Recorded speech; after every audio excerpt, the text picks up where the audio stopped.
Okay, so the perfect prompt formula for business owners. We're gonna dive into that right now. So when you use the latest ChatGPT 4.0, you're gonna be really blown away by the result if you use the formula that we present in this video. It's gonna save you a ton of time on your business. So I've been studying and testing the best prompts for entrepreneurs since ChatGPT 4.0 came out last month on May 13th, which is free for everyone to use, by the way. And I think I've crafted a really useful formula that you can implement in pretty much any business situation. And I want to share that with you in this video, especially for those of you who are, still new to ChatGPT, or you're not getting the output that, you're really impressed by for your business. And after this video, you can just copy and paste this prompt that I give you, because what I've seen is that the majority of business owners that use ChatGPT, they don't realize they're actually still stuck in beginner's mode. They just ask a question and expect ChatGPT to give the magical answer they're looking for. But if you give the right prompt up front, most of the time you're going to get the answer that you want without having to revise it a ton of times and waste time. So let me show you exactly how it works. And by the way, if you're new to this channel and you're wondering who I am, I'm Dr. Felicia Newhouse. I have 20 years of experience as a tech startup executive, and my Ph.D. research focuses on developing models that help entrepreneurs grow profitable, yet human-centric businesses happily and sustainably, which is integrated into our academy and business coaching and all our various products and tools at business2human.com. So feel free to check it out. Now, the way I crafted this perfect prompt, it came from 7 best practices that I'll share with you here. So number 1, be specific. You want to give as much detail as you can. A lot of times business owners speed this up because, they only have so many hours in the day and they just want to get an output and the right answer. And then they think they'll revise it after they get the output. But don't do that. Be very specific upfront. So here's a super simple example. You could ask, tell me about all the different types of marketing channels that exist, which is very broad. But a more specific example is, which marketing channels are most suitable for building my upper funnel as a small business? In this case, you're much more specific, so your answer is going to be a lot more relevant. So number 2, state your intents. You need to state that in the prompt. A good example is, a lot of times people will say something like, explain quantum physics. And then ChatGPT is going to give you some kind of very long and very abstract response, right? So instead, you could say, I have a middle school student who's doing their homework and I'm trying to support them and I want to explain quantum physics to them in a very simple way. Can you help me do that? So in that case, you're going to get a very specific answer that is tailored to the context that you're providing it.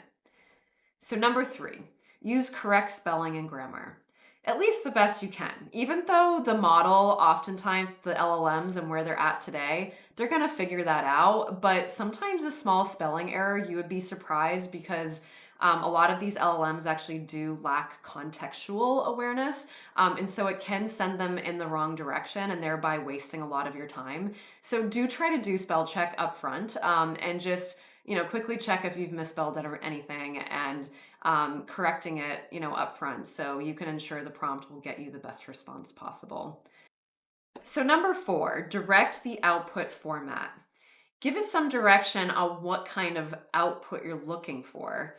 So for example, could you list the steps to break down how I market an online product-based business? Will you give a step-by-step guide? Or could you explain the process in a paragraph? So this will ensure you get a paragraph instead of a whole bunch of text. And that will also just save you time, if you want to, organize in a timeline or bullet points or anything that's going to, help you with that format and that output for whatever your project is. Number 5, follow up with questions. Sometimes even if you use the perfect prompt, you still need to give it some follow-up to clarify or change one of the inputs in the formula I'm going to give you now. Number 6, experiment with different phrasing. If you don't get the result you're looking for, experiment with different phrasing. Sometimes the model doesn't understand how you phrased it, but this perfect formula, if used in the order I'm going to show you, will give you the result most of the time. If it doesn't, just experiment with phrasing and move some things around. Number 7, fact-checking prompt. Sometimes I do a fact-checking prompt. I usually get my results and I feed it back in and say, can you fact-check this statement? This just ensures it runs through it one more time, and it's like an extra step to prevent any hallucinations that ChatGPT might be doing. So let's go into the formula I mentioned.